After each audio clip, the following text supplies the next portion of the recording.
Gelecek dediğin çok uzakta sanma. İşte şimdiden aramızda dolaşan inanılmaz teknolojilerle tanışmaya hazır ol.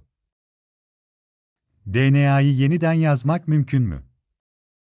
CRISPR teknolojisiyle genetik kusurları düzeltiyor, hastalıkları kökten yok etme potansiyelini gerçeğe dönüştürüyoruz.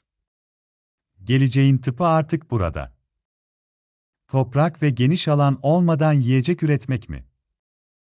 Dikey tarım çiftlikleri, gökdelenlerin içinde katman katman sebze meyve yetiştiriyor. Daha az su, daha çok ürünle gıda sorununa çözüm.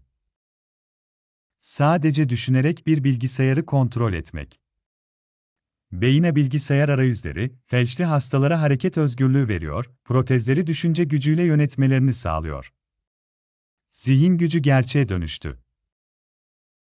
Bu tür akıl almaz bilgiler için kanalımıza abone olmayı ve bildirimleri açmayı unutma.